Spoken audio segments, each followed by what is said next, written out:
sign. This is the latest scan. So we can start to see that that area of rotation is starting to dissipate. So it's starting to diminish, because typically what we had seen in previous scans, that red and the green butted up right next to each other. That was indicating strong rotation. Right now, starting to fizzle out, starting to dissipate. Good news, however, this is still going to remain in effect until 5:45 p.m. So roughly about 9 more minutes for this tornado warning to remain in effect.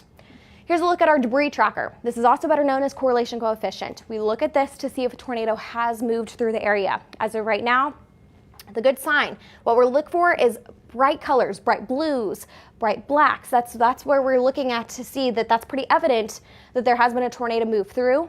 As of right now, we are not seeing that. However, there is an area right there that has shown there is a potential that we could have some damage. And when there is damage, it could also just be because of straight line winds. We have had winds in excess of about 50 to 60 miles an hour with this storm, as well as quarter-size hail. So we can see that it's also dumping quite a bit of rainfall quickly. So it's definitely packing a punch for portions of western Tennessee tonight. Now here's that inflow notch again, so we're really watching this area right along 412, just to the north of 412 at this time. So Darden, you folks are in the clear now. You are safe. You can come up from your tornado shelter. However, just make sure to be aware that we could still see on this backside some strong damaging winds, and we're also still seeing some pretty heavy rainfall. So now's the time to take a look at those tornado safety guidelines. So as this storm is continuing to track to the northeast, more locations in the central as well as southern plains are going to be up next for some strong severe storms. So here's those tornado safety tips.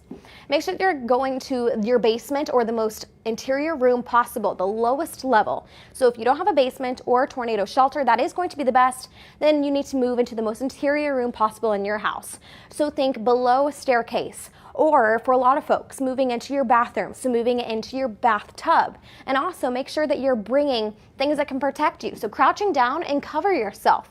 That might be blankets as well as pillows. It's even better if you could get a mattress to cover yourself from falling debris.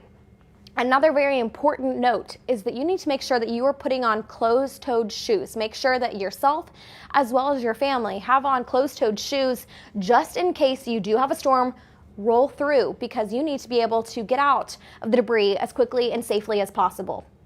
So damaging wind threats, really going to be right where we're watching for tonight. So all of Arkansas is going to mainly be included in this. This is going to stretch into Memphis, all the way up just to the south of Louisville and into the western portions of Nashville. This is going to continue with us tonight through early morning hours tomorrow, as well as that tornado threat. So elsewhere, we could see tornadoes possible all in the south as well as the southeast. So Nashville all the way down to Memphis, Pine Bluff, Shreveport, Louisiana, Beaumont, Texas, and even Houston. And this is going to linger into the early morning hours. So we'll have that future track for you right here so you can see what's going to happen. Have a cold front progressing through this region, firing up this squall line of thunderstorms. The reason why this is a concern is because look at the time. So this is 9 a.m., but backing it up a little bit, these storms are going to be rolling through people's towns early morning. So 4, 5 a.m., making its way through just to the south of Little Rock, Memphis, Nashville. A lot of folks are still going to be sleeping during these early morning hours. So you need to make sure that you have multiple ways to get those changing weather alerts. So you need to make sure that you have your Fox Weather app downloaded not on just your phone, but also make sure that you have it downloaded on your significant other's phone as well as your kids and your iPads. Also, we are available on Tubi. You can stream us on Tubi for free.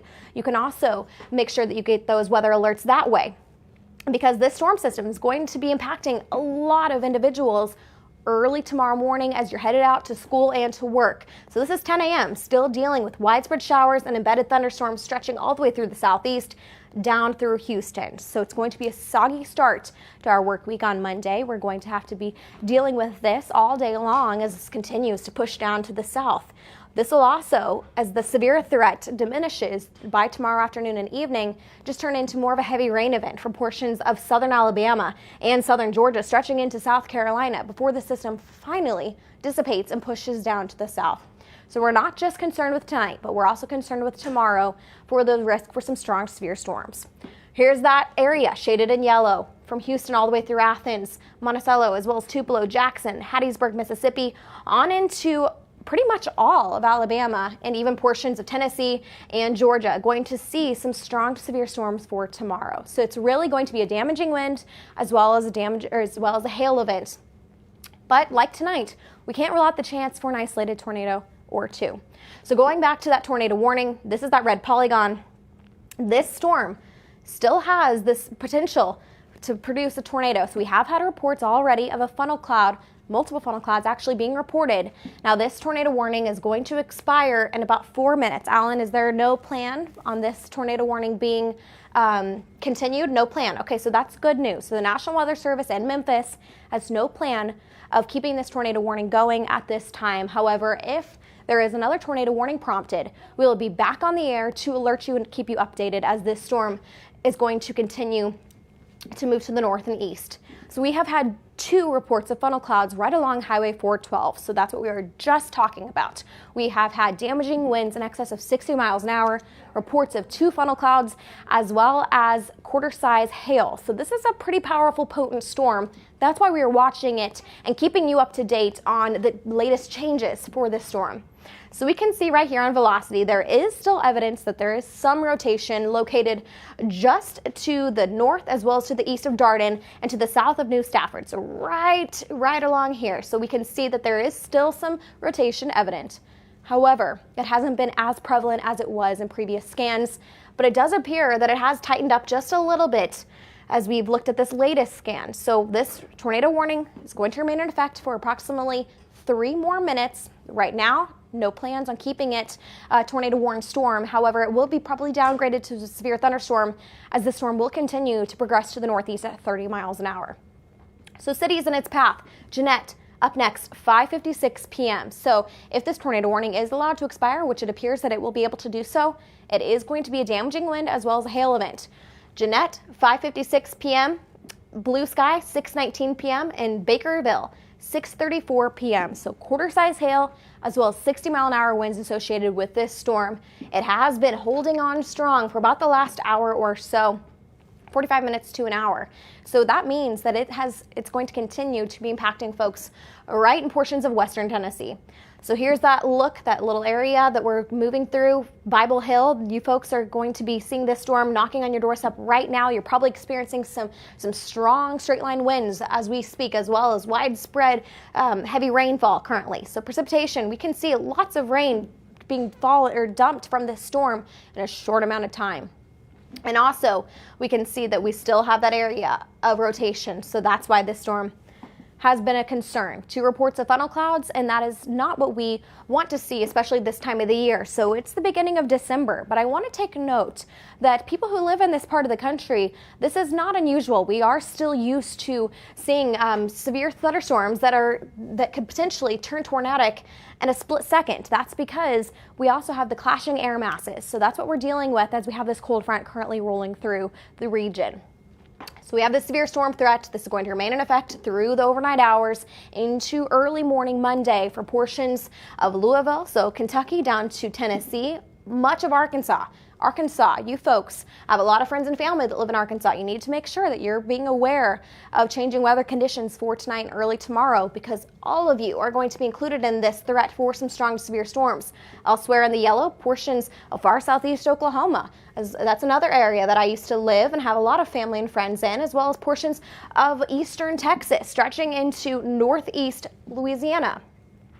So we just had another report of a funnel cloud near Highway 412 and Friendship Road and 200. So that is going to be right here in western Tennessee again. So that's that area that we're concerned with, but backwards to the west. This is where we're looking at for that large hail threat. So like I was just mentioning, all of Arkansas is going to be at the threat to see some large damaging hail for tonight. This is also going to move into the Boot Hill of Missouri. So that's going to be stretching all the way down into Texas. Now we're taking a look at those tornado safety tips once again. What does this mean if a tornado warning is issued for your location? That means that you need to go to a basement, if not a tornado shelter, as quickly as possible. And now the good news is that we did just have confirmation that the tornado warning for western Tennessee has been allowed to expire. That's good news. However, we're going to continue to talk about these tornado safety tips because this is going to continue to be the trend as we head throughout the evening hours and early morning hours for tomorrow, as we'll see a line of severe thunderstorms rolling through. So here's that tornado warning that has been able to be canceled at this time. However, there is some pretty decent hail falling. So quarter-size hail is possible with this storm. It's going to be making its way through Jeanette. And here's that hail tracker. So yes, we can see that there has been pretty substantial hail.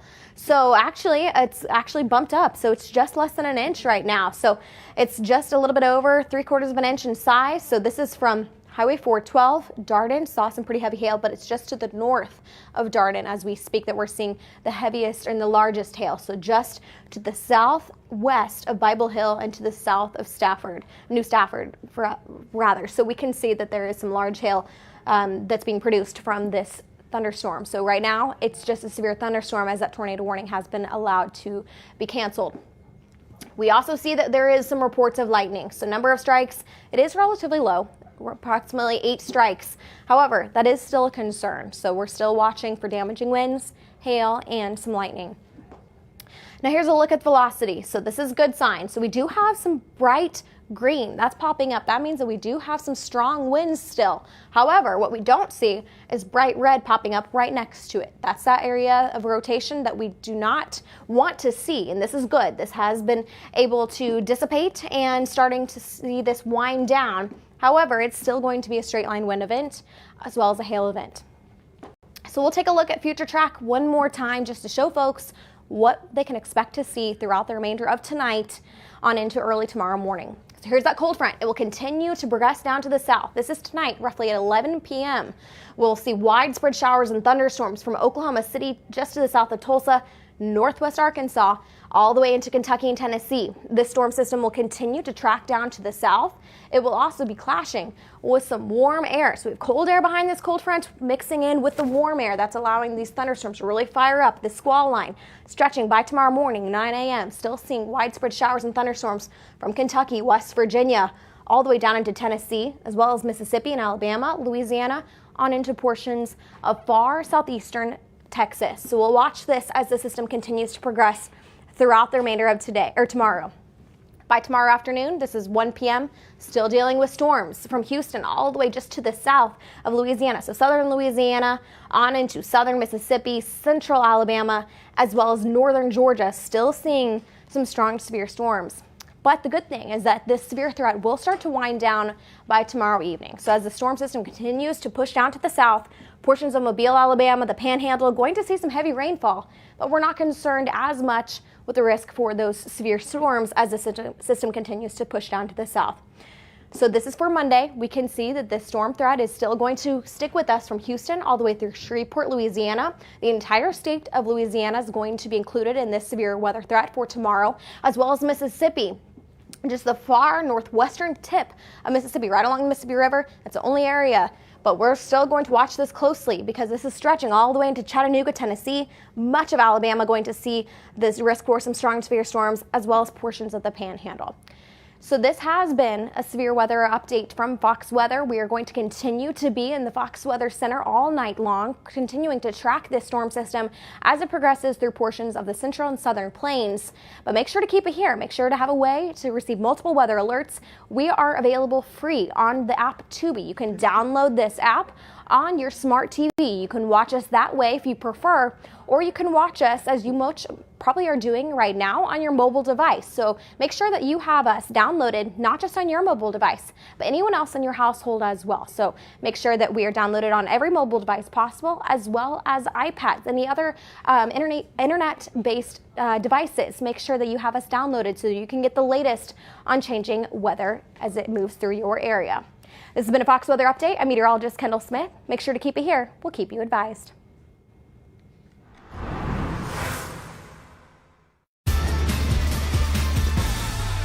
Welcome back. All right, our next story sounds like science fiction, but it's all real, I promise. Living, self-replicating robots. It's a wild story for sure.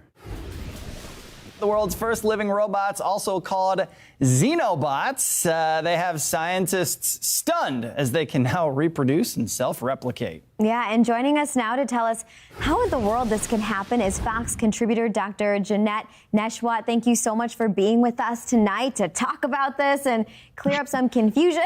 Yeah. Hey guys, great to be with you tonight. We're so glad to have you here. And let's start with the first thing. Let's get this out of the way. Can you explain how scientists were able to create these xenobots?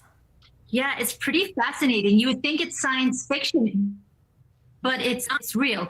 The first thing that scientists did were they created a blueprint. They designed a blueprint using a computer system. And they used an algorithm, a very intricate, complex algorithm to come up with design. Then they had to find cells. So what did they do? They went and obtained embryo cells from the African claw frog. Why did they take embryo cells? Because embryo cells can pretty much do anything. So they specifically targeted on two types of cells: the skin, because skin cells like to clump together and stick together, and also the heart cells, because the heart can contract and allow for movement. And the whole goal was to create an organism, a structure that can move, that can do work, that can do something. Now you hear the word xenobot. It's not really like an R2-D2 type of robot, but you get the idea. They were creating an organism to do some work.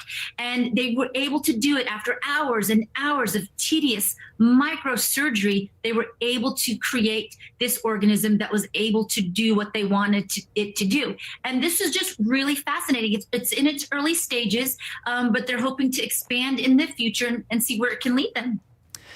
Okay, I don't know if I'm smart enough to fully comprehend what you just said, but I'm going to ask you this question, and hopefully you didn't just answer it, okay? Tell us how these xenobots self-replicate. Sure. So it's basic biology 101. Okay. Division. Now you're speaking division. my language. If you remember mitosis and meiosis. It's like, think of it, if you cut yourself after a week or two, your skin closes together. That's because the cells they get signals to automatically replicate and form new skin. If you ever seen when you were younger, when you were a kid, a lizard with its tail chopped off, it can grow back. Same thing, cell division, mitosis allows for the cells to regenerate. And this is really impressive because we can use this regenerative technology for future medical issues, for future medical ailments. That's the whole purpose of creating these xenobots, to see if we can use them for medical therapeutics in the future, possibly even save lives. Actually, that leads us right into the next question. I mean, I'm with Nick, right? This is so complex, but it's so fascinating. Because of the work and the science they're doing. So when we do talk about advancements in regenerative medicine and how we could potentially save lives, what sort of things are we specifically talking about? Oh, that's a great question. So, for example, you can use these sorts of cells they're able to move because of the characteristics. For example, we know skin has little cilia, little hairs that can allow it to move. And when a heart cell contracts, it can move really quickly. So, for example, you can clear out the plaques out of the arteries. You can help with organ failure, with organ transplantation. It can help detect cancer. And it can even help in ocean marine biology to help clean up the ocean, for example. So it can have many different functions. But of course, scientists do wonder if there's that ethical component that we need to think of. Are we messing with Mother Nature? So it's still in its early phases, but definitely can have some promising outcomes. All right, well, this begs the question, what if it doesn't have a promising outcome? Like, have you ever seen the movie Terminator? You know how that movie ends, right? When will he be back? Still waiting. No kidding. Yeah. Okay, well, all right, listen, stick around because this story inspired us to play a little game called the Terminator Test, okay? So we're going to see how well you know famous lines from the Terminator movies. Are you ready? Are you familiar with these tiny, obscure movies that probably nobody has ever heard of before? Of course, T100, tissue over metal. Look at. Okay, we've got a ringer. I feel like she's going to blow through this with. I know it. I know it. All A's. All right. Well, here we go. In the first Terminator movie, after being told by a police officer that he can wait on a bench, Schwarzenegger replies, A, I'll be back, I must break you, or sure thing. I think it's Hint. I must break you. Oh, actually, what's your second guess? I'll be back. Hey, there you go. There you go. All right, so you nailed it. You're 1 for 1. Yes, well, I was thinking I'll be back for like the very end of the movie, Yeah. not at the beginning. Yeah. Actually, no, you've got to say it the right way, though. If you're going to say it, yeah, Yes, I'll be back. that's true. That's true. All right, in Terminator 2, here's your next question. In Terminator 2 Judgment Day, a naked Arnold Schwarzenegger approaches a cigar-smoking biker and says, A, is that a Harley? What kind of gas mileage do you get? B, I need your clothes, your boots, and your motorcycle. Or C, you're terminated. I'm gonna go with B. I need your clothes, your boots, and your motorcycle. And you know, it's always amazing how well they fit him. I know, right? He's a big guy. He's a robot. He was wearing skinny jeans before they were cool. That's true. They were skinny jeans. Excellent. And you said it in the accent. So, yep, 2 for 2. All right, here we go. In Terminator 2 Judgment Day, before firing the kill shot at the frozen cyborg cop, Schwarzenegger's character says, A, tag you're it, B, freeze, loser, or C, hasta la vista, baby. Hasta la vista, baby. Boom. You got it. You got it. Although I kind of think freeze loser would have been a good tag, but hasta la vista I agree. clearly did well over the years. All right. And finally, the first female Terminator appears in the 3rd installment of the franchise, The Rise of the Machines. What is her opening line? Girls just want to have fun. You had me at hello, or I like this car. Oh, goodness. It's between A and C. I'm going to go with C. Yeah. Yeah. There you go. Clean sweep. You really know your stuff, Doctor. Nicely done. All right. Awesome.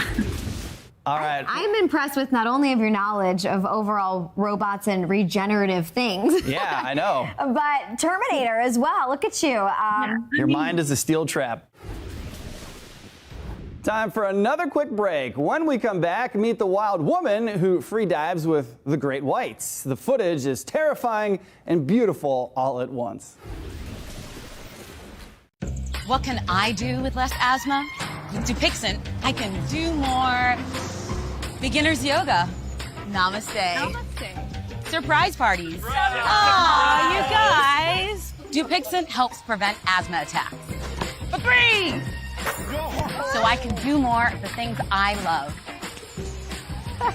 Dupixent is not for sudden breathing problems. It's an add-on treatment for specific types of moderate to severe asthma that can improve lung function for better breathing in as little as 2 weeks and can reduce or even eliminate oral steroids. And here's something important. Dupixent can cause serious allergic reactions, including anaphylaxis. Get help right away if you have rash, shortness of breath, chest pain, tingling, or numbness in your limbs. Tell your doctor if you have a parasitic infection, and don't change or stop your asthma treatments, including steroids, without talking to your doctor. Are you ready to do more with less asthma? Just ask your asthma specialist about Dupixent. Switch your business to the power of Verizon 5G. And your employees can get the 5G Business Unlimited plan that's right for them. Better your business with unlimited premium data and get it done on the go with more hotspot data. Book an appointment today. Because every business deserves better. What's my safe flight story? I spend a lot of time in my truck. It's my livelihood. So I'm not taking any chances when something happens to it. So when my windshield cracked, my friend recommended Safe Flight Auto Glass. It came right to me with expert service where I needed it. That's service I can trust, no matter what I'm hauling. Right, girl? Safe Flight Repair, Safe Flight Replace.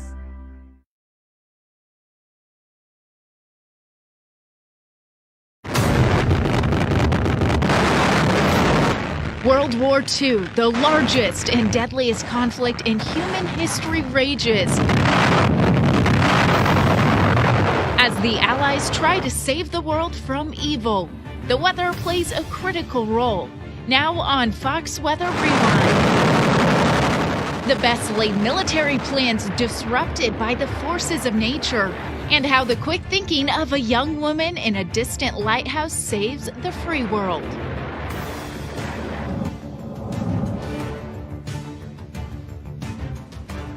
Hi, I'm meteorologist Bridget Mahoney. Welcome to Fox Weather Rewind. where we draw on our extensive collection of archival film and video to bring you stories where weather changed history. This episode, we're going to focus on battles and missions from the Second World War. By 1944, the world had been at war for nearly 5 years. Hitler held most of Europe in an iron grip. The Allies had to strike soon. The Nazis knew it. Really, everyone did. When the attack came, the work of meteorologists would play a huge role in whether a successful crossing of the English Channel would happen. Our understanding of weather systems and their impact on aircraft and ships, while primitive by today's standards, was evolving. Media was also evolving. Back in the day, many got their news from newsreels that ran before movies. Here's how D-Day unfolded as told through a newsreel from 1944.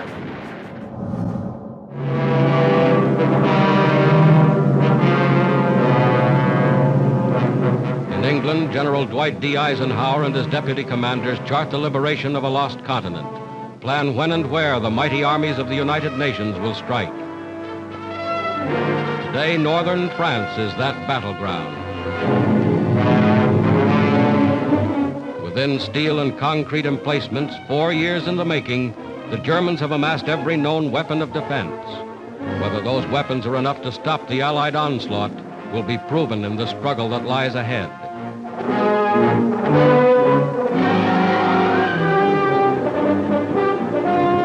Here is the other side of the Channel, Britain, an armed camp bristling with tanks and trucks and guns from the United States and Canada. Here is the fruition of 4 years of planning and production. Here is a glimpse of England as the Allied armies awaited D-Day. Then on the 5th day of June, 1944, just as you see them here, a fleet of more than 4,000 ships put out from England. This was D-Day, 4th anniversary of the Battle of Dunkirk, and the Allied armies were striking back.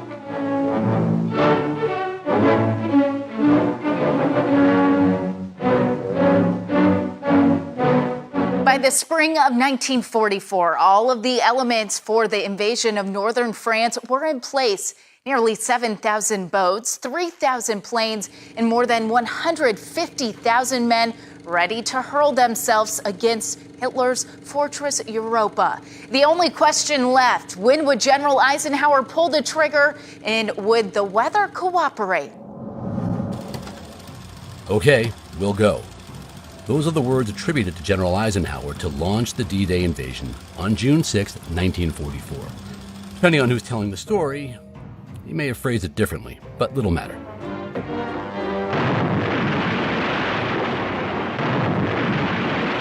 It was go time, and it wasn't easy getting there. The preparations were thorough, exacting, so many details to consider.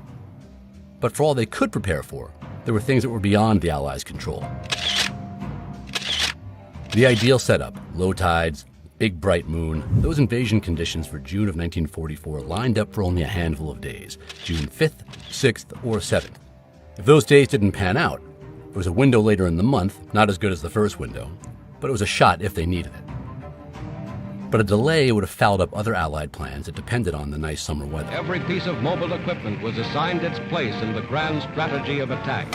Eisenhower had some of the best minds in the weather game working for him. Ike's weather team was led by Group Captain James Stagg. Stagg was a Scotsman who trusted the science and desperately tried to convince Eisenhower that a run of great weather in the area was about to shift, and that forecasts he was receiving would make June 5th too stormy to safely pull off the landing. Here is something of the gigantic naval armada assembled to transport the Allied armies across the English Channel. Stagg was up against men like Irving Crick, a sort of celebrity meteorologist, who was an advisor to the film industry. Crick was old school.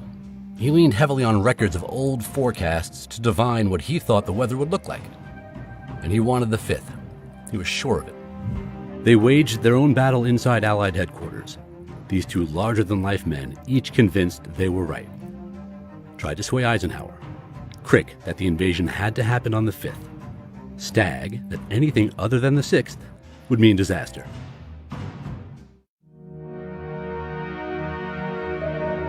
Our landings in the Cherbourg-Havre area have failed to gain a satisfactory foothold, and I have withdrawn the troops.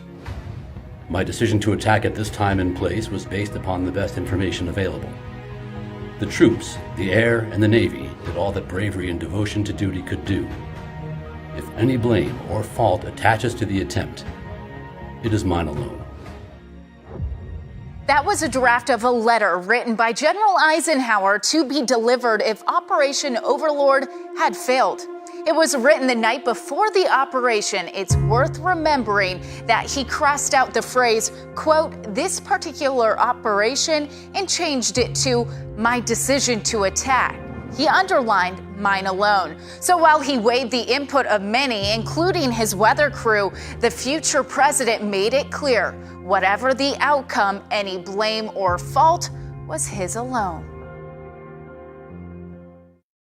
In a memo to Stagg a couple weeks after the invasion, Eisenhower thanked the group captain, adding, quote, "and thank the gods of war we went when we did. It would take decades for that thanks to trickle down to Maureen Sweeney."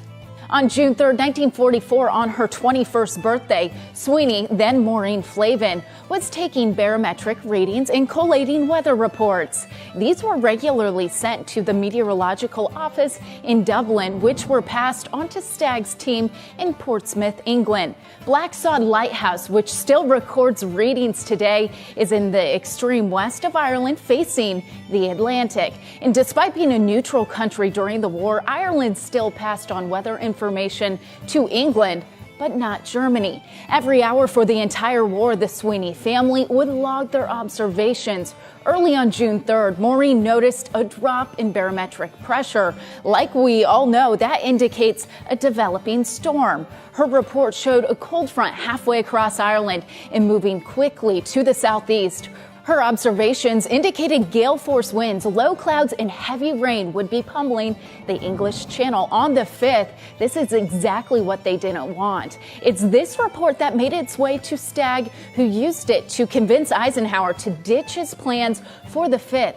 A later report from Maureen luckily showed good conditions, or at least improving conditions, for the 6th. Maureen's son, Vincent, who now runs the Blacksod Lighthouse, said of his mom's contribution, quote, "the main thing was she got the forecast right," adding, "otherwise, we could be wearing jackboots." In June of 2021, the 98-year-old Sweeney was honored by Congressman Jack Bergman on behalf of the United States for her invaluable contributions to the war effort. Now our Fox Weather Rewind Aftercast. Let's take a look back at the weather scenarios as they were in the lead up to D-Day, with the big old caveat that technology now is so much different from what it was back then. And this weather map is a prime example of that. You can see a lot of dots, a lot of numbers on this map.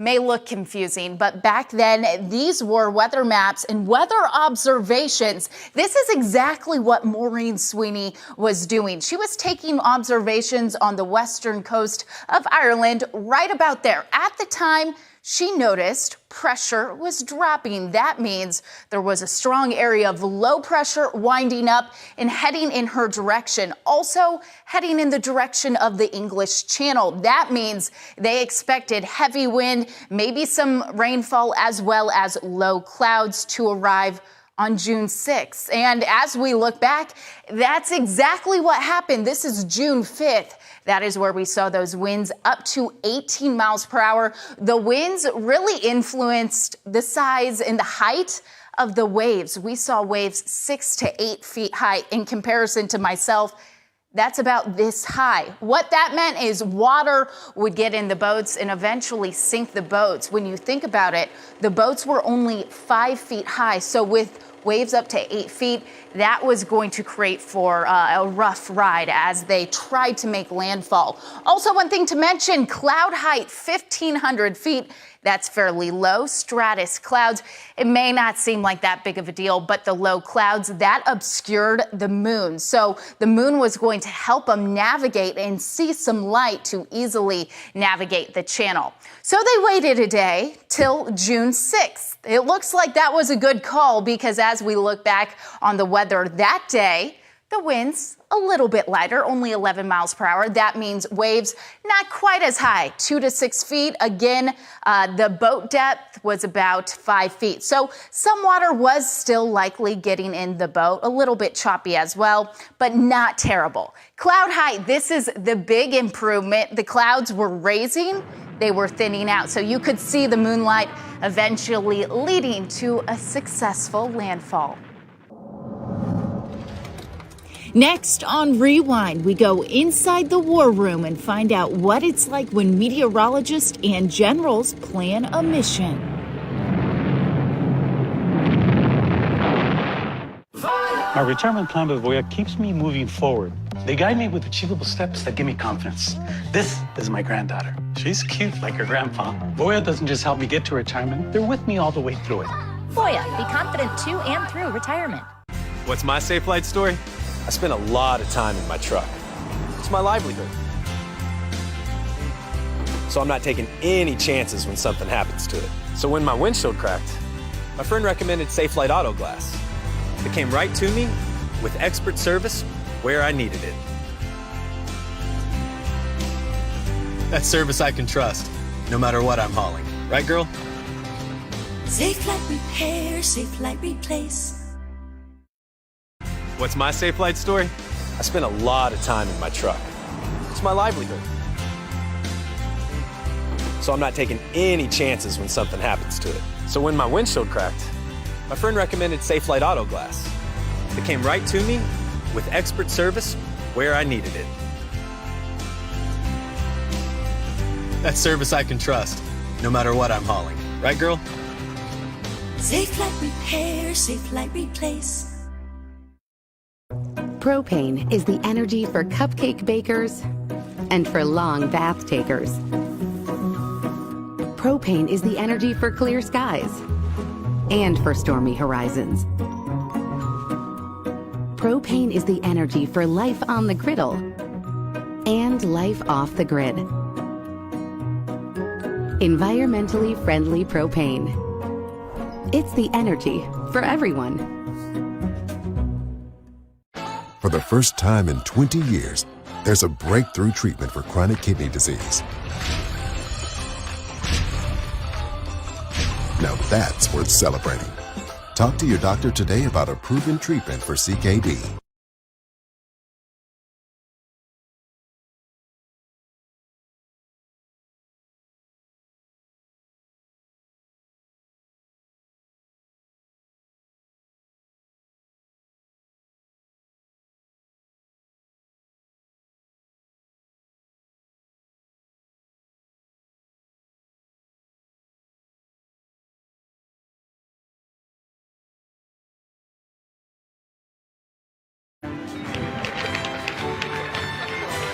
The President of the United States of America has awarded the Distinguished Service Medal to General of the Army Dwight D. Eisenhower. At an extremely critical and difficult time in the affairs of free peoples of the world, General of the Army Eisenhower was appointed Supreme Allied Commander, Europe, and was charged with the grave responsibility of planning and building an effective military structure for the defense of Western Europe. We're looking at this with nearly 80 years of hindsight, of course. Paul Walsh joins me now for a military take on this. Paul is a retired Air Force meteorologist and a veteran of the 101st Airborne. The 101st Airborne distinguished itself during the D-Day invasion, among many other engagements, since it was established in 1918. Paul, thanks for being here. Of course, as we talk about the context, let's dig down into it. The English Channel seems to have challenged armies and people forever. Can you talk about that? This wasn't the first time we saw this issue. Oh, sure. Yeah, it's a very narrow body of water, of course, between England and Europe. There's been many instances of large armies that have tried to invade via the English Channel, and the weather comes up and it basically disrupts those operations. So it's like a moat around the countryside, and it basically is a historical sort of block for armies that are trying to move into England. Can you talk about the Spanish Armada? I know way back in the 1500s, they had some issues with this channel as well. Was it due to the weather? Yeah, it certainly was. So what the Spanish Armada was basically going to pick up their soldiers who were in the Netherlands to invade England. Well over 100 warships. This is back in the 1500s. And they were on their way to pick up the soldiers when a gale sprung up and basically disrupted the entire fleet. And the entire invasion was basically disrupted and effectively wiped out. So now we know they postponed it from the 5th to the 6th. But what if they waited even more days? In hindsight, had they not made that decision to move the invasion from the 5th to the 6th, and of course it was successful, had they decided that it was too bad and they would have waited until the 18th, there was another storm that came that was actually not predicted, and that would have been a disaster. Now, had that happened, arguably it could have actually caused the entire invasion to fail. Or at least to be disrupted significantly, which would have then led to the war going on for, some people have said, another year. And thousands, maybe tens of thousands of lives would have been lost. So that forecast for the 6th of June was really, I hate to use the term game changer, but it was a game changer in terms of our ability to gain strategic advantage. Yeah, it was a big decision for the meteorologist analyzing it and also Eisenhower. So I know your history. You were a meteorologist with the Air Force. So what was that like? Did you feel any pressure on your forecasts? Oh my gosh, yes. And you know, even today, of course, there's Air Force meteorologists, Navy meteorologists, you know, all over the world in harm's way. And the forecasts that you make are used to trigger tactical operations. And just like with the D-Day landing, while the ultimate decision maker is the commander that's in charge of the operation, the meteorologists that are making the recommendations, which is really what's going to provide the go, no-go decision, have a lot invested in that decision. And so the pressure on the meteorologists, especially the ones that are in the front lines, that are actually in the field with the Army, is tremendously high. And it's obviously tremendously gratifying when those forecasts are correct. But of course, if for some reason things don't go the way that you would expected, it becomes something that you live with really for the rest of your life. Of course. Paul Walsh, thank you for joining us. Thanks for your service as well. As we know, D-Day was successful, but it came at a high price. 37,000 Allied ground forces and 16,000 Allied air forces died during Overlord. Their graves are cared for with honor to this day by the people of France. French families adopt the memorial of a fallen American. They clean the graves and put fresh flowers down. The association, Flowers for Remembrance, says they do it out of respect for the Allies who died on their shores to restore freedom. And now, as the number of survivors dwindle, a look back to 1989 and how two veterans remember this longest day 45 years later. A Rewind Vintage report from WNYW reporter Bill Powers. It happened before a single atom bomb could incinerate a whole city, before smart missiles could blast out an unseen enemy hundreds of miles away. This was the old way. Men on ships with guns, jumping into the cold water at a hostile beach under fire and earning each inch with their lives.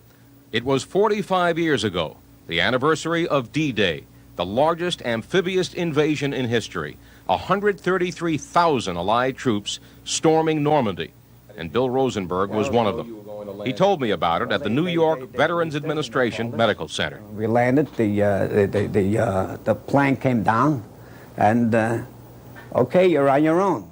An artillery shell landed, we ducked, got a little shower, or if somebody, God forbid, that they landed on they stepped on a mine, they were through. Rex Davenport was there too, was wounded twice, and according to the Army, he didn't survive it. So your mother got the telegram saying that you were killed in action? Killed in action.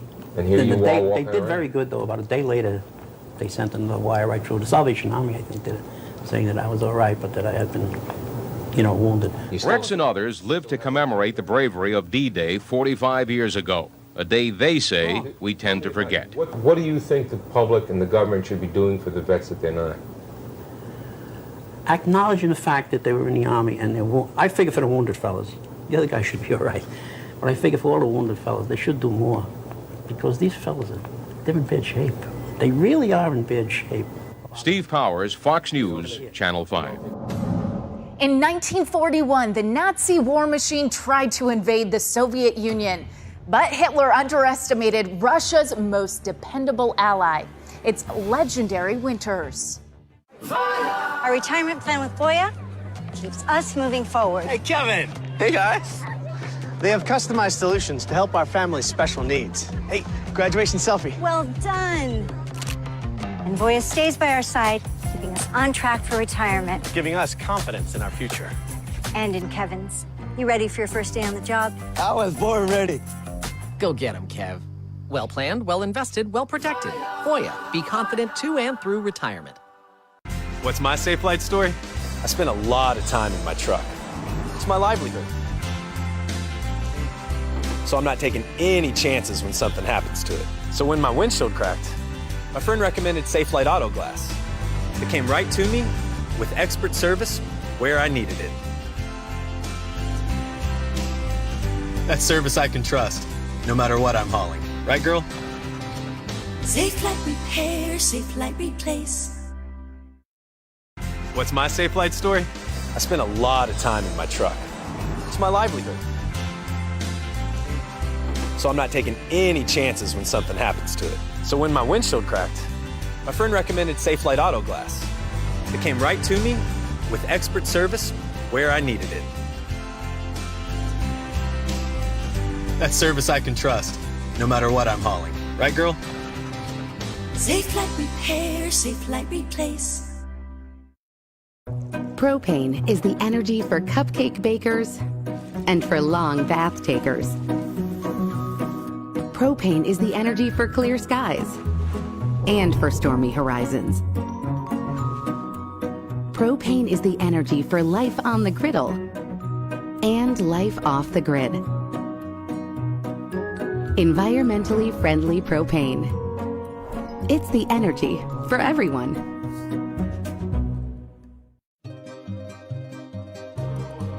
Years before D-Day, Hitler himself wanted to cross the English Channel and invade England, but not until he had his way with Russia. However, it wasn't in the forecast. A combination of ignorance and the notorious Russian winter undermined those plans and set the Nazis on a course towards defeat.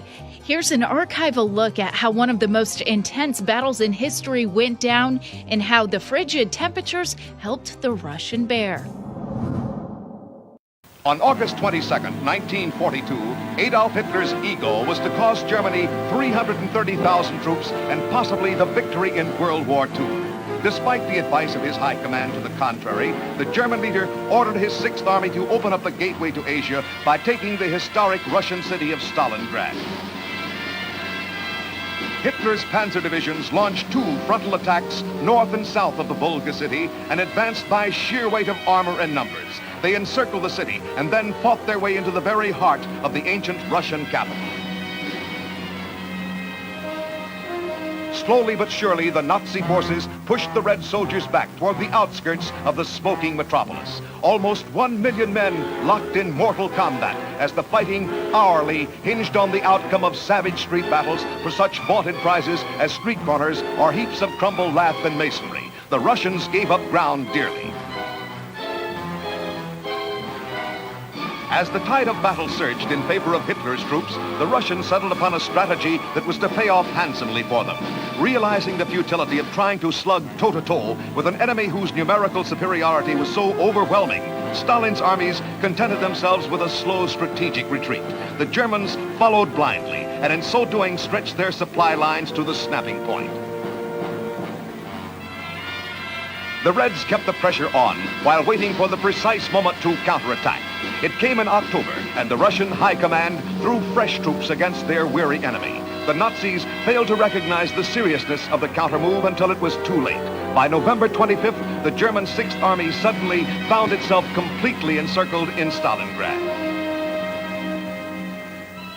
And a new ally came to the aid of the Soviet forces. The dreaded Russian winter descended on the hapless Wehrmacht. The trapped divisions had to be supplied from the air, and here again Russia took the upper hand. A revitalized Red Air Force haunted the German forces both on the ground and in the skies. The Nazi 6th Army was cut in two by a huge pincer movement and gradually slashed to pieces. Finally, on January 31st, 1943, General Friedrich von Paulus, supreme commander of all the German forces in Russia, led a surrender of some 91,000 troops. Stalingrad had become Hitler's Waterloo. Like Napoleon, he had underestimated his Russian foe and the bitter conditions that faced an invading force of enemy troops. Without a doubt, this battle had been the turning point of World War II. From that moment on, Adolf Hitler's war machine knew that they faced ultimate defeat at the hands of the Allies.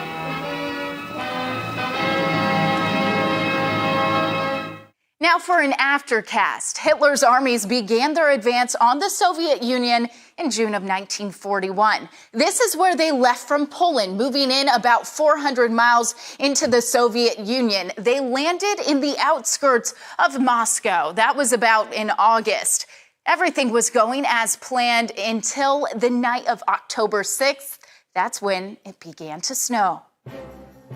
That was followed by a month of cold rain and devastating mud that trapped tanks and trucks, making it nearly impossible for the Germans to move or get fresh supplies.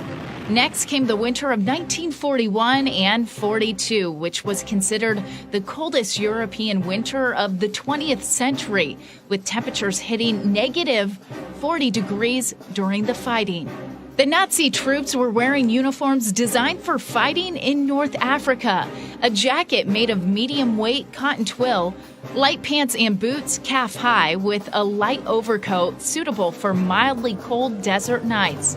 Along the way, where they could, German soldiers would steal bits and pieces from the Red Army foes they killed. By comparison, Soviet soldiers wore heavy wool coats that button up the front and sealed tight at the sleeves, thick boots, and head coverings. This could keep the Red soldiers safe in sub-zero temperatures. If you were dressed for a European summer, the horrors were endless. Fingers froze to exposed metal. The wounded or exhausted would usually die where they fell, and those who didn't die were subjected to frostbite that resulted in multiple amputations. Once sub-zero temps hit, it takes about 30 minutes to get frostbite, less if there's a howling Russian wind. By March 1943, nearly 250,000 Germans are dead, and hundreds of thousands more are sidelined with winter illnesses. A matter of degrees sealed the Nazi fate during Operation Barbarossa, what Hitler didn't learn from Napoleon. Two guys being stupid dictators after the break. Our retirement plan with Boya keeps us moving forward. Hey, Kevin. Hey, guys. They have customized solutions to help our family's special needs, giving us confidence in our future. And in Kevin's. Boya, well planned, well invested, well protected. What's my safe flight story? I spent a lot of time in my truck. It's my livelihood. So I'm not taking any chances when something happens to it. So when my windshield cracked, my friend recommended Safe Flight Auto Glass. It came right to me with expert service where I needed it. That's service I can trust, no matter what I'm hauling. Right, girl? Safe Flight Repair, Safe Flight Replace. What's my safe flight story? I spent a lot of time in my truck. It's my livelihood. So I'm not taking any chances when something happens to it. So when my windshield cracked, my friend recommended Safe Flight Auto Glass. It came right to me with expert service where I needed it. That's service I can trust, no matter what I'm hauling. Right, girl? Safe Flight Repair, Safe Flight Replace. Propane is the energy for cupcake bakers and for long bath takers. Propane is the energy for clear skies and for stormy horizons. Propane is the energy for life on the griddle and life off the grid. Environmentally friendly propane. It's the energy for everyone. You never planned on 3 generations feeling so at home, in a place they've never been. But you made the plan that got you here, and you stuck to it. With a shield-level annuity from Bright House Financial, your portfolio can benefit from growth potential with a level of protection from market volatility. To help you follow your plans, wherever they take you, talk to your financial professional about shield-level annuities. Bright House Financial, build for what's ahead. For the first time in 20 years, there's a breakthrough treatment for chronic kidney disease. Now that's worth celebrating. Talk to your doctor today about a proven treatment for CKD. Good evening, I'm meteorologist Kendall Smith with your Fox weather update. It's a snowy as well as stormy Sunday for a lot of folks. Portions of the upper Midwest as well as the Great Lakes getting in on some heavy snowfall. So we're looking at snow falling from Montana all the way through Wyoming, the Dakotas, on into the Great Lakes, but then also down to the south. We're dealing with strong to severe storms. We've already had one confirmed tornado warning. No tornado on the ground, but that's just a precursor of what's to come later on tonight. So here's a look at that severe storm threat, shaded in red from Texarkana all the way through Memphis and to the south of Louisville, Kentucky. This is where we're really concerned with to see some strong to severe storms. Elsewhere in the yellow, also at the risk to see some storms. This is why we have a line of severe thunderstorms that's going to be rolling across the region, all in association with this cold front. So this is going to continue to sag down through the south and be with us as we head throughout the day tomorrow. This has been a Fox Weather Update. I'm meteorologist Kendall Smith.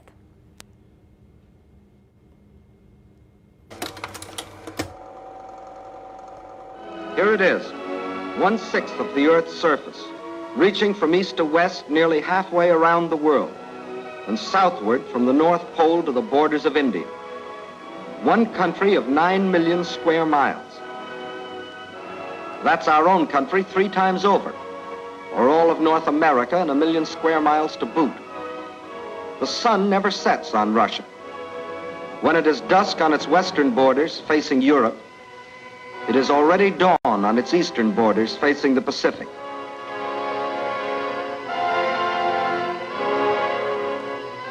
That's Russia, or to be correct, the Union of Soviet Socialist Republics. Welcome back to Fox Weather Rewind. The Russian winter is so notable for the military advantage it gives to the homeland. It's sometimes called General Winter or General Frost. But what makes it so difficult? Paul Walsh is back with us now. Paul, let's start off with the mud. Yeah, it's horrible. And it's both in the fall and the spring when the things start to melt and you start to getting the rains and you get this just incredibly nasty mud. And unless you are a Russian person that's used to dealing with it, it's hard to deal with. And of course, if you're driving tanks and large trucks, they tend to get stuck. Yeah, kind of sinking like quicksand. Now, Hitler wasn't the first person to have made this mistake. So what do you think Hitler could have learned from Napoleon? So the same thing happened to Napoleon. So he didn't go back and learn from history, that's for sure. So Napoleon's army also got trapped, stuck in the mud, if you will, which completely disrupted their operations. But also as they move into winter, of course, the Russian winters are incredibly harsh. And unless you go in prepared to be able to deal with that, that's also going to be a huge impediment. And that's also what happened to the Germans when they're trying to take over the former Soviet Union. So by the time they got into the mud season and then they got into winter, that was enough to basically stem the tide and actually sort of turn the tide for the Soviets, who were then able to get the advantage. What were the meteorologists on Hitler's side, what were they telling him? Yeah, Hitler was not a big believer in science and certainly in meteorology. So he didn't trust the meteorologists. He felt that they could use just people that had, local knowledge and folklore that would be better at predicting. The Germans did have a very good and sort of meteorological group, but unfortunately Hitler was not sort of attuned and didn't really believe in that science, and so they didn't really have the support that you would expect for a large operation like that. I don't think that was the only thing, but it certainly didn't help as they're preparing to make the invasion into the then Soviet Union. Of course, they had a great head start in June. They made a lot of headway until the weather hit, of course. Yeah. The mud season and then the winter, which basically was their downfall. And when we talk about this rushing cold, what is these types of temperatures, how does that impact the military forces?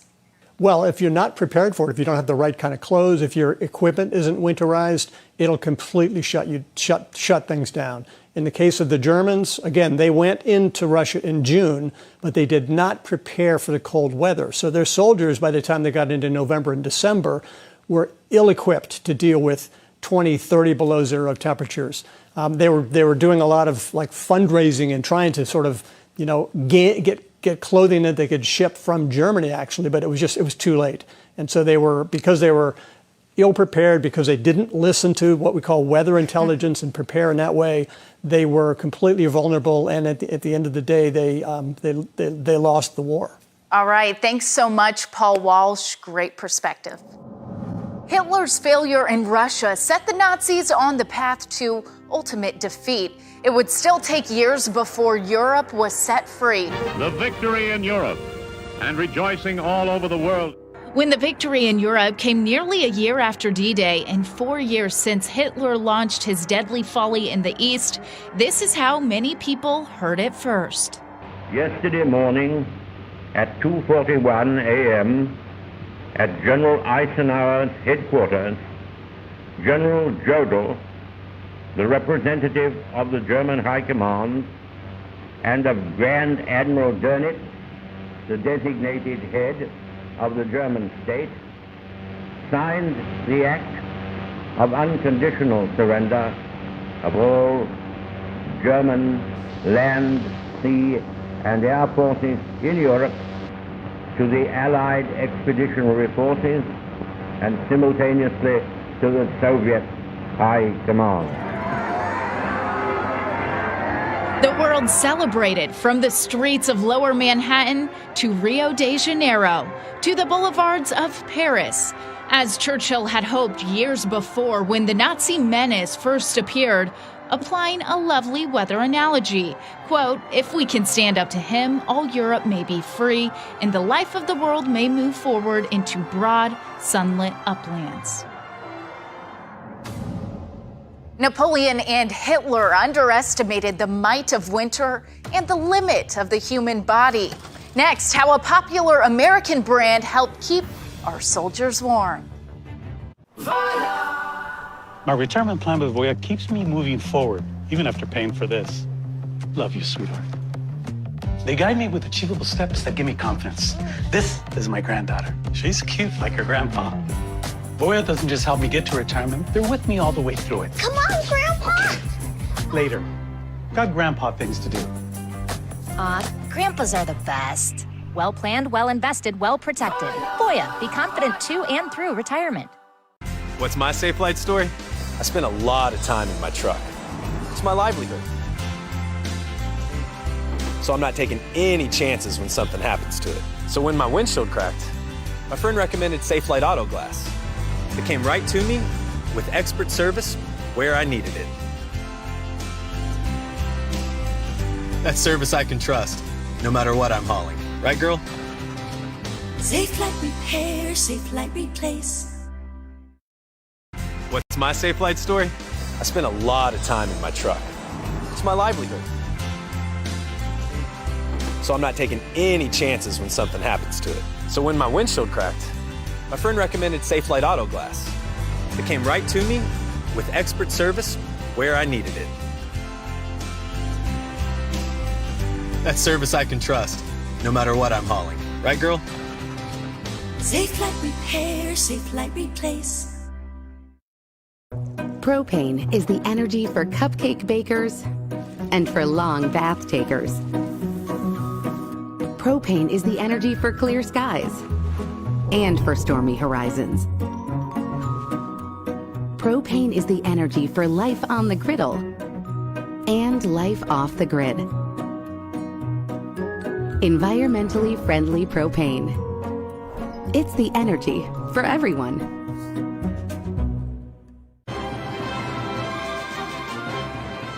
The Second World War was a time of radical invention that changed the way we live. Among them were developments with radar. It was first discovered in the late 1800s that solid objects interfered with radio waves.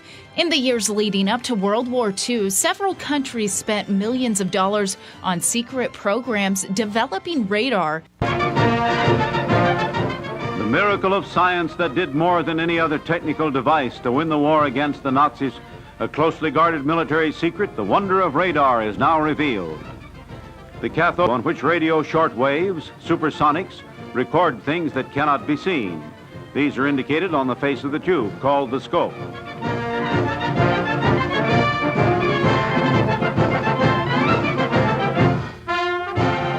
A shortwave beam strikes a ship and bounces back like an echo. A series of waves, the position of the ship is revealed by the echoes coming back. The time it takes for the echo to return indicates the distance of the ship.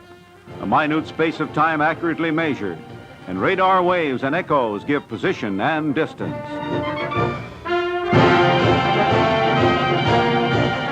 In a plane, the ground invisible, radar is like miraculous eyesight. He manipulates the antenna, which sends and receives the supersonic short waves. What happens is shown in a diagram study. The circular scope indicates a passing ship, lines shooting out toward it, radar lines showing what cannot be seen. And watch the other ship register in the circular scope.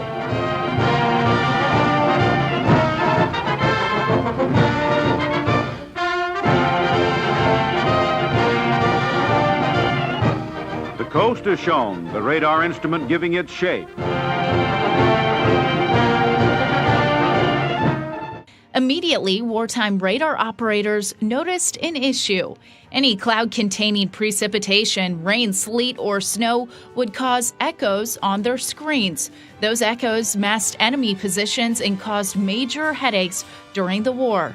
But when the war ended and surplus radar systems became available, it gave birth to Radar Forecast. Us meteorologists have been perfecting the search for echoes on radar ever since. That isn't radar's only wartime legacy. One day while working on a government contract at Raytheon, a scientist named Percy Spencer noticed that a candy bar melted in his pocket while he was standing in front of a radar set. That led to an experiment with popcorn kernels and the world's first microwave popcorn. Raytheon patented the radar range oven and began selling them 2 years later. Sticking with the theme of invention and aviation, airmen in the Second World War faced extreme conditions, not just from the enemy. They were flying missions in unpressurized, non-insulated planes in minus 70-degree temperatures. To keep our flyboys alive, the Army Air Corps turned to a then obscure outfitter from Seattle who had a way with goose feathers.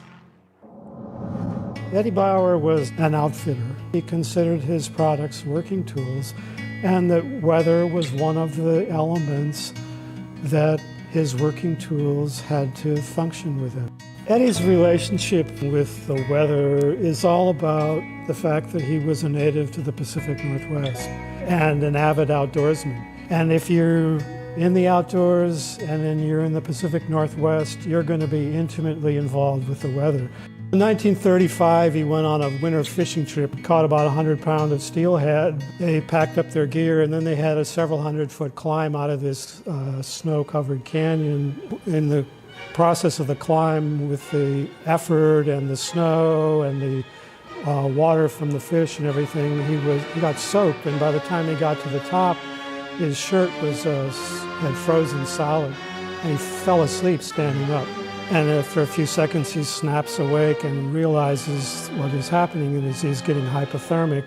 That became a major impetus for Eddie to come up with a better form of outerwear. As a boy, he remembered stories that one of his uncles told him about having served in the Russian army during the Russian-Japanese War in 1904 and 05 in Manchuria, and how the Russian officers used to wear coats stuffed with feathers and down during the bitter winters. So he designed a pattern for a jacket that he thought would work with quilting to hold the down in place. And Eddie called it the blizzard-proof jacket. So Eddie's second patented jacket was the Bauer Down Parka, which was actually the top half of the first flight suit that he developed. Intended mostly for bush pilots in Alaska, So the pants that went with it were called simply the down flight pants. It's heavy, it weighs several pounds. They were using heavy fabric, and then there's a lot of down in this stuff. And at that time, there was a naval air station in Seattle at Sandpoint. He took this flight suit to the pilots over there and said, hey, I think you ought to take a look at this thing. And a lot of these guys, these pilots, started buying his down jackets, the flight suit, out of their own pockets because they were so much lighter and warmer than what they were getting from the military. So by the end of 1942, the Army Air Force brass had gotten wind of that. So one day in the office, Eddie gets a phone call, and this guy says, we need you to design one of those things for us. What the Army Air Forces wanted, they called this thing a cold weather buoyancy flight suit. They wanted it warm enough to keep a flyer warm, sitting still for up to 3 hours in minus 70-degree temperatures. These bombers were stripped down to the bare bones. They weren't insulated. So at altitude, it gets really cold. So in addition to being really, really warm, they wanted it buoyant enough so that if they were shot down over water, it would keep a man and 25 pounds of gear floating for up to 24 hours. And so he designed what became known as the B9 parka and the A8 flight pants, using high thread count cotton shell with a satin lining and goose down insulation. They ended up making about 50,000 of them through the course of the war. And really, what made the B9 so significant for the company was that the government label inside has a procurement number and a stock number. And right in the middle, it says Eddie Bauer, Seattle, USA. So at the end of the war in 1945, when all the airmen and all the GIs came home, they started writing to him based on that label that was in their flight suit or in their down sleeping bag. And he got several thousand letters from these servicemen. And that basically handed him a mailing list. So he published his catalog for the first time in the mid-40s. Get your down jacket ready. We're headed to the Arctic next. How concerns of a Russian invasion sparked the most unusual expedition. We'll take the temperature as the hot war turns cold next. My retirement plan with Voya keeps me moving forward, even after paying for this. Love you, sweetheart. They guide me with achievable steps that give me confidence. This is my granddaughter. She's cute like her grandpa. Voya doesn't just help me get to retirement, they're with me all the way through it. Come on, Grandpa! Later. Got grandpa things to do. Grandpas are the best. Well planned, well invested, well protected. Voya, be confident to and through retirement. What's my safe flight story? I spent a lot of time in my truck. It's my livelihood. So I'm not taking any chances when something happens to it. So when my windshield cracked, my friend recommended Safe Flight Auto Glass. It came right to me with expert service where I needed it. That's service I can trust, no matter what I'm hauling. Right, girl? Safe Flight Repair, Safe Flight Replace. What's my safe flight story? I spent a lot of time in my truck. It's my livelihood. So I'm not taking any chances when something happens to it. So when my windshield cracked, my friend recommended Safe Flight Auto Glass. It came right to me with expert service where I needed it. That's service I can trust, no matter what I'm hauling. Right, girl? Safe Flight Repair, Safe Flight Replace.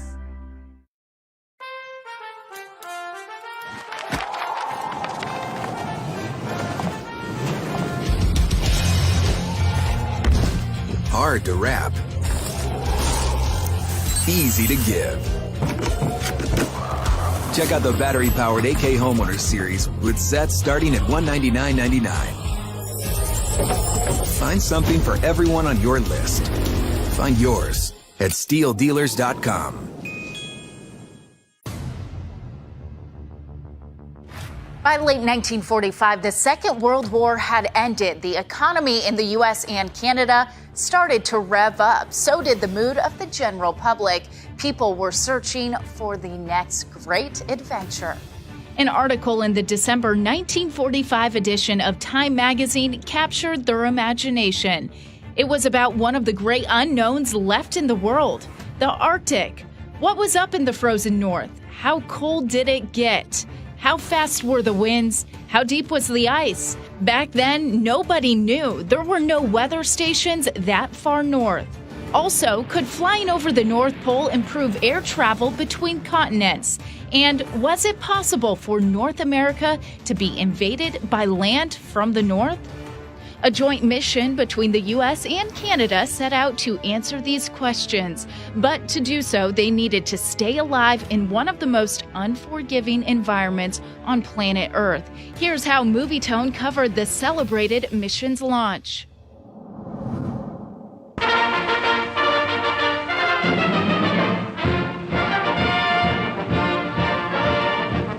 They're briefed for their expedition to pioneer air strategies of the pole, and they're costumed fantastically for travel in a nightmare of Arctic cold.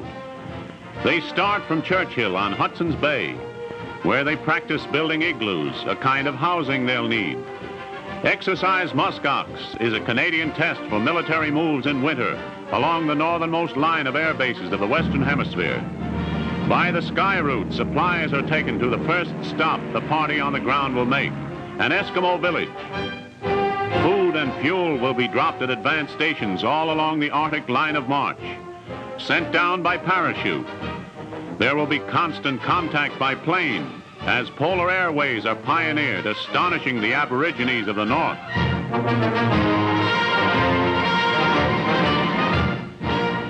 The route of Exercise Muskox along a strategic sector of the polar north. It will take 81 days, will cover 3,100 miles, and will come within 1,200 miles of the North Pole. By snowmobile in intense cold, 50 Canadian Air Force men accompanied by American military observers. An investigation along the line of the latest ideas of air strategy and air travel between continents. Skyways across the North Pole. Despite the coverage of the mission's launch by Movietone and other major press outlets, the results of Operation Muskox remained classified for decades. Today, we know that the traveling party included meteorologists, astronomers, geologists, and cartographers. The discoveries they made are still with us today. The group traveled in 4-ton snowmobiles that were built for an invasion of Nazi-controlled Norway that never happened. 4 men were packed in each snowmobile, along with all their clothes, gear, food, and enough fuel for 2 days. The traveling party for Operation Muskox endured brutal cold, perhaps none more so than the meteorologists who went outside every time the convoy stopped to measure the temperature, wind speed, and wind direction, along with the longitude and latitude. They entered the information by hand, in notebooks. Some of these temperatures were minus 36 degrees Fahrenheit. It's chilly. Muskox is credited with popularizing the concept of wind chill. The idea of a wind chill factor had been developed a few years earlier in 1939 by American meteorologist Paul Sipple. But the Muskox meteorologists really picked it up and began calculating what effect the wind had on relative temperature and created color-coded danger maps. The practice then caught on in Canada and began to be widely used. Before departing, the group was tasked with solving one of the great scientific mysteries of the day. Where exactly is the magnetic North Pole? As the Earth spins, its molten core generates a magnetic field. It isn't at the true geographic North Pole. In fact, back then, magnetic north was about 1,000 miles south of the geographic north. In the days before GPS, when compasses were all we had to go on, that was important for the emerging commercial airline industry. It made it confusing for pilots to fly near the Arctic, and almost impossible to do so at night. In 1831, the magnetic North Pole was discovered on King William Island. In 1945, a Canadian bomber flying over the pole to Britain found the magnetic north, where the compass points south in all directions, to be 200 miles from the original location where it was found in 1831. Scientists in Ottawa couldn't believe it. They said this needs settling. Thanks to Muskox, it was. The team found the then current location, and it was determined that the magnetic North Pole moves about 3 miles per year. In 2021, it moved out of Canadian territory and towards Greenland. Decades later, we know that science wasn't the only action item. On March 5th, 1946, the Muskox party reached the frozen shores of the Arctic Ocean. That same day, roughly 2,000 miles south in Fulton, Missouri, former British Prime Minister Winston Churchill took to the stage at Westminster College, where he made these chilling and prophetic remarks. From Stettin in the Baltic to Trieste in the Adriatic, an iron curtain has descended across the continent. Behind that line lie all the capitals of the ancient states of Central and Eastern Europe. That brings us to the secretive nature of the trip. Remember the 3 U.S. observers? They wanted to know, could the Soviets invade by sending ground troops over the Arctic? Or would Mother Nature be too brutal even for them to overcome? By 1946, the spirit of cooperation between the United States and the Soviet Union had ended. The embers of the Red Scare were beginning to smolder. Memories were still fresh of Stalin's fearsome fighting forces and their prowess for combat on the frozen front of Eastern Europe. Could they succeed where the Nazis failed and march eastward over the Arctic to invade North America? The journey of musk ox itself would help to answer that. 81 days, 3,500 treacherous miles in abominable conditions, roughly the distance from the Kamchatka Peninsula to Seattle by ground.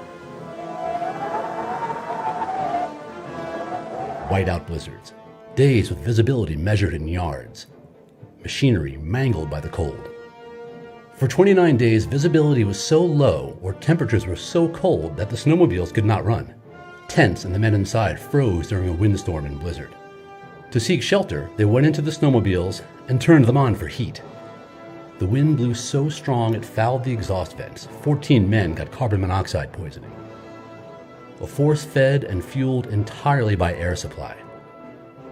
2 men died during a fire at the support base. One of more than a dozen fires caused by faulty oil stoves and heaters. Post-operation reports by U.S., Canadian, and British troops all agreed that the tools and machines they had at the time were no match for the conditions they faced in the Arctic. In his now declassified after-action report, the British military observer Andrew Croft wrote, "Small columns could operate in the Arctic if they were properly trained, properly equipped, and properly maintained. Conditions of operation in the Arctic have much in common with those in deserts. Only small forces can be maintained, and small effective mobile units can move almost anywhere, except during the thaw when they will get stuck. Larger, less mobile forces will be at very great disadvantage in the Arctic." After the conclusion of Operation Muskox, Canada's Prime Minister at the time famously quipped, "Our best defense in the Arctic is the Arctic itself." Incredibly, the entire muskox team made it home alive. They returned tired and hairier to Edmonton, where they were greeted with a hero's welcome, beers all around, in a parade through downtown. Locals even dressed up ducks like soldiers and held some sort of race that involved gambling, perhaps some sort of local custom that has since been lost to time. Military technology and tactics have come a long way since the days of Operation Muskox. While weather is still a challenge, it's not the insurmountable obstacle it was 80 years ago. Major improvements in fabrics means warmer clothes while being lighter weight and easier to move in. Fuel injectors allow snowmobiles to work in extreme cold, and icebreakers have opened up shipping channels. Today, the Arctic is full of military science and drilling installations. The U.S., Russia, China, and other northern nations are jockeying for position in the Arctic, a region that we know now to be rich in oil and minerals. In 2019, Russia announced that it discovered and claimed 5 new islands due to melting ice. Meanwhile, the UN is currently deciding who owns an underwater ridge that is believed to be rich in oil and gas reserves. Russia, Denmark, and Canada all say it's in their territory. Thanks so much for stepping into the Wayback Weather Machine with us. I'm Bridget Mahoney for Fox Weather Rewind, and I'm looking forward to next time.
What can I do with less asthma?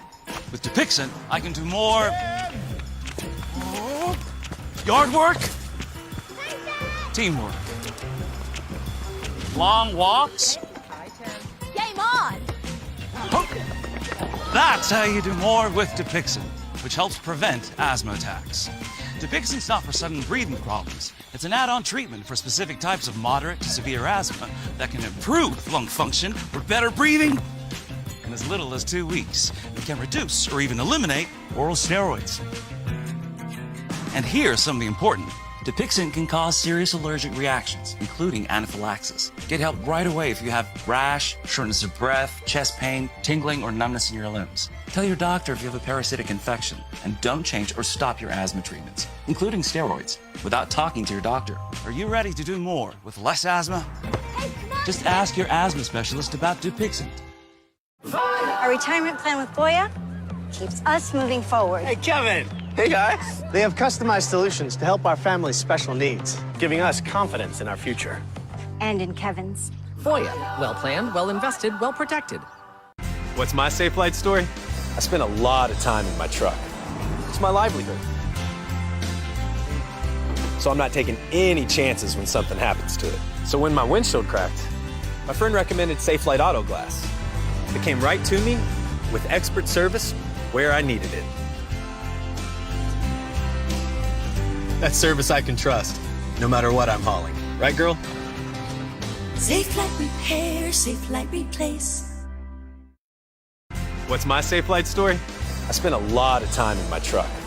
It's my livelihood. So I'm not taking any chances when something happens to it. So when my windshield cracked, my friend recommended Safe Flight Auto Glass. It came right to me with expert service where I needed it. That's service I can trust, no matter what I'm hauling. Right, girl? Safe Flight Repair, Safe Flight Replace.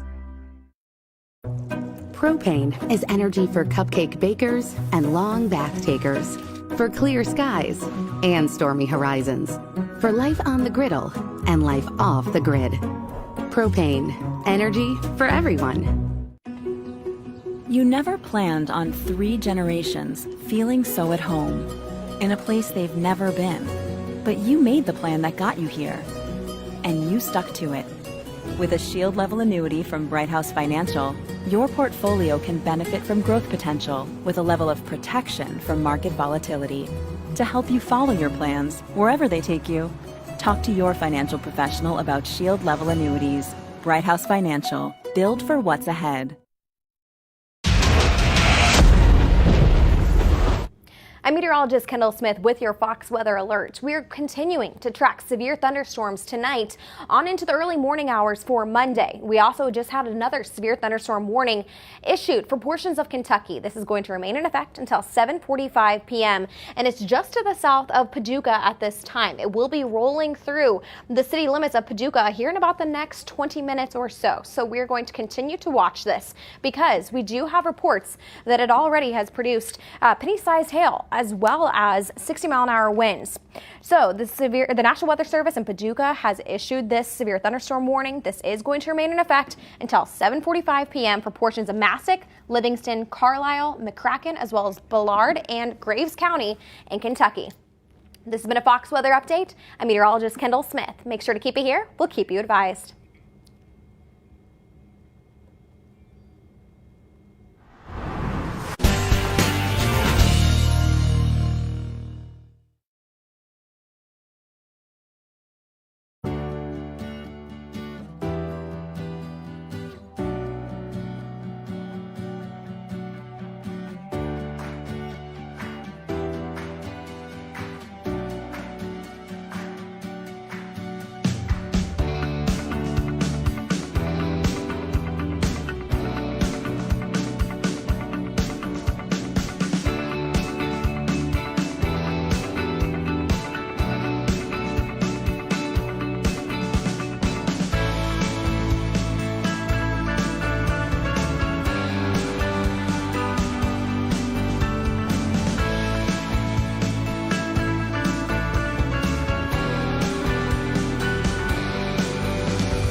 My retirement plan with Voya keeps me moving forward. They guide me with achievable steps that give me confidence. This is my granddaughter. She's cute like her grandpa. Voya doesn't just help me get to retirement, they're with me all the way through it. Voya, be confident to and through retirement. What's my safe flight story? I spent a lot of time in my truck. It's my livelihood. So I'm not taking any chances when something happens to it. So when my windshield cracked, my friend recommended Safe Flight Auto Glass. It came right to me with expert service where I needed it. That's service I can trust, no matter what I'm hauling. Right, girl? Safe Flight Repair, Safe Flight Replace. What's my safe flight story? I spent a lot of time in my truck. It's my livelihood. So I'm not taking any chances when something happens to it. So when my windshield cracked, my friend recommended Safe Flight Auto Glass. It came right to me with expert service where I needed it. That's service I can trust, no matter what I'm hauling. Right, girl? Safe Flight Repair, Safe Flight Replace. Propane is energy for cupcake bakers and long bath takers, for clear skies and stormy horizons, for life on the griddle and life off the grid. Propane, energy for everyone.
My retirement plan with Voya keeps me moving forward. They guide me with achievable steps that give me confidence. This is my granddaughter. She's cute like her grandpa. Voya doesn't just help me get to retirement, they're with me all the way through it. Voya, be confident to and through retirement. What's my safe flight story? I spent a lot of time in my truck. It's my livelihood. So I'm not taking any chances when something happens to it. So when my windshield cracked, my friend recommended Safe Light Auto Glass. It came right to me with expert service where I needed it. That's service I can trust, no matter what I'm hauling. Right, girl? Safe Light Repair, Safe Light Replace. What's my safe flight story? I spent a lot of time in my truck. It's my livelihood. So I'm not taking any chances when something happens to it. So when my windshield cracked, my friend recommended Safe Light Auto Glass.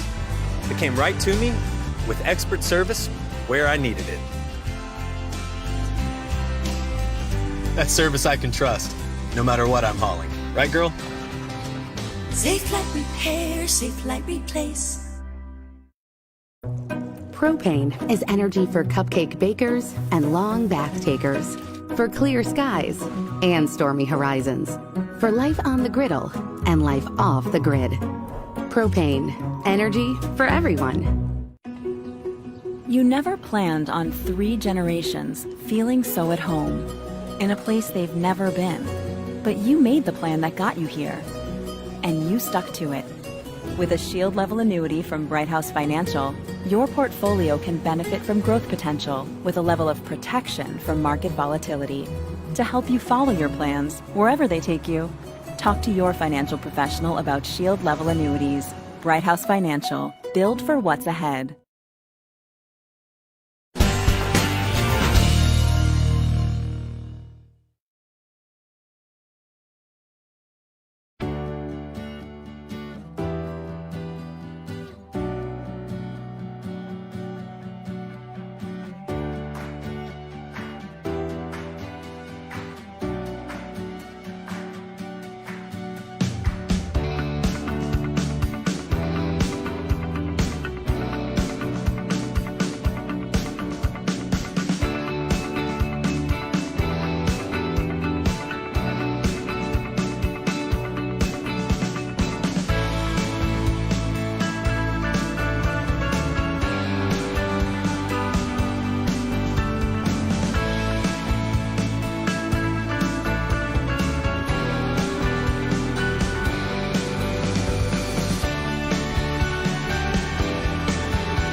What's my safe flight story? I spent a lot of time in my truck. It's my livelihood. So I'm not taking any chances when something happens to it. So when my windshield cracked, my friend recommended Safe Flight Auto Glass. It came right to me with expert service where I needed it. That's service I can trust, no matter what I'm hauling. Right, girl? Safe Flight Repair, Safe Flight Replace. Our retirement plan with Voya keeps us moving forward. Hey, Kevin. Hey, guys. They have customized solutions to help our family's special needs, giving us confidence in our future. And in Kevin's. Voya, well planned, well invested, well protected. What's my safe flight story? I spent a lot of time in my truck. It's my livelihood. So I'm not taking any chances when something happens to it. So when my windshield cracked, my friend recommended Safe Flight Auto Glass. It came right to me with expert service where I needed it. That's service I can trust, no matter what I'm hauling. Right, girl? Safe Flight Repair, Safe Flight Replace. Propane is the energy for cupcake bakers and for long bath takers. Propane is the energy for clear skies and for stormy horizons. Propane is the energy for life on the griddle and life off the grid. Environmentally friendly propane. It's the energy for everyone. For the first time in 20 years, there's a breakthrough treatment for chronic kidney disease. Now that's worth celebrating. Talk to your doctor today about a proven treatment for CKD.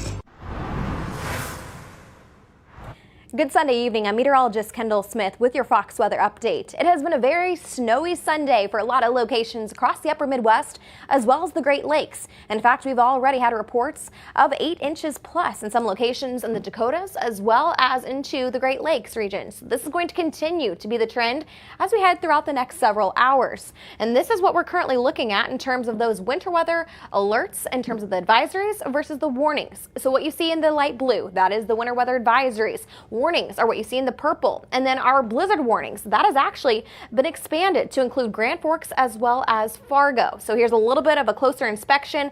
Grand Marais as well as in Minnesota all the way down to the south. This is going to remain in effect through tomorrow morning, and then we're tracking another storm system as we head into the next several days. This has been a Fox Weather Alert. I'm meteorologist Kendall Smith.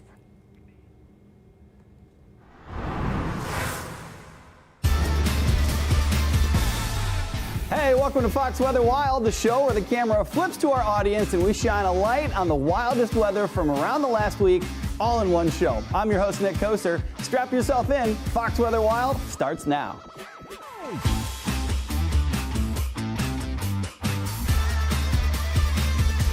All right, we're kicking off the show with something a little wilder than usual. We have the Tiger Queen herself. It's an interview all you cool cats and kittens need to see.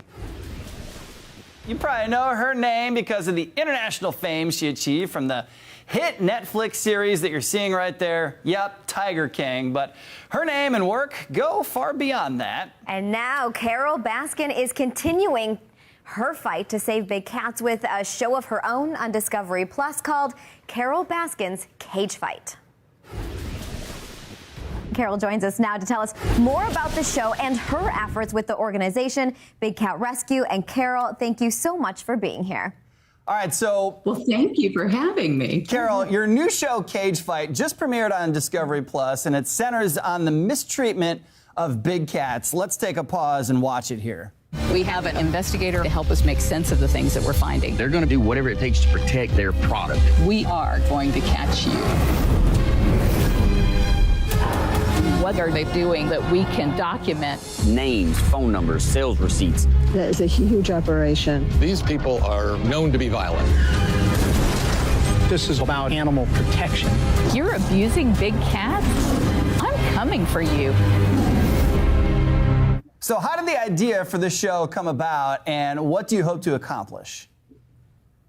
People have been pitching us for years because they say the work that we do is pretty interesting. We find out who the bad guys are that are abusing these animals. We gather the evidence, we produce it to law enforcement to try and take action. And when they do end up seizing the animals, then sending them to legitimate accredited sanctuaries where they won't be exploited again. And yet every time a producer would try to take that to a network, they'd say, oh, that's too controversial because they're against animals in cages and zoos and all of that. But now I think people have moved to a point where they don't want to see these animals suffering in cages anymore. And it's not so controversial. Yeah, and Carol, you're obviously well known because of the Netflix show Tiger King. Why did you get involved in that show? And